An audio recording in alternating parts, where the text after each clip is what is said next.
নিপুণ খুবই আমি বলবো লজ্জাহীন। চলচ্চিত্র শিল্পী সমিতির নির্বাচনের পর থেকে জায়েদ খান ও নিপুণ আক্তারের মাঝে দা কুমড়ো সম্পর্ক। সুযোগ পেলেই একে অপরের বিরুদ্ধে কথা বলতে ছাড় দেন না তারা। তবে দ্বন্দ্ব ভুলে এবার এক হলেন জায়েদ খান ও নিপুণ আক্তার। বাংলা চলচ্চিত্রের আলোচিত এই দুই চরিত্র এবার জুটি বাঁধতে যাচ্ছেন, একই সিনেমায় অভিনয় করতে যাচ্ছেন তারা। জায়েদ নিপুণের এক হওয়ার দিনে কপাল পুড়েছে নায়ক বাপ্পির, বাদ পড়েছেন জায়েদ নিপুণের সিনেমা থেকে। মুক্তিযুদ্ধ বিষয়ক মন্ত্রণালয়ের তত্ত্বাবধানে নির্মিত অপারেশন জ্যাকপট সিনেমায় দেখা যাবে এই দুই অভিনয় শিল্পীকে, এমনটা জানিয়েছেন অপারেশন জ্যাকপটের প্রযোজনা প্রতিষ্ঠান অন্তর শোবিজের স্বপন চৌধুরী।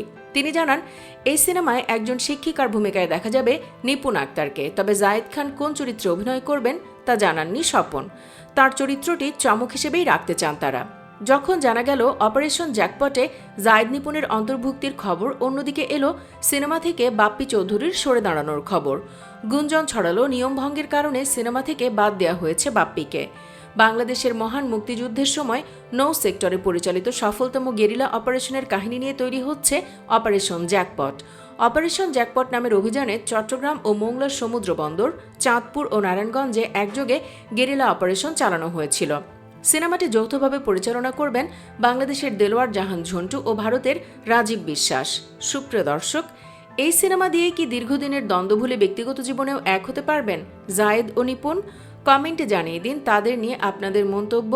ভিডিওটি ভালো লাগলে লাইক ও শেয়ার করুন আর আমাদের চ্যানেলটি সাবস্ক্রাইব করে সাথেই থাকুন। ধন্যবাদ সবাইকে।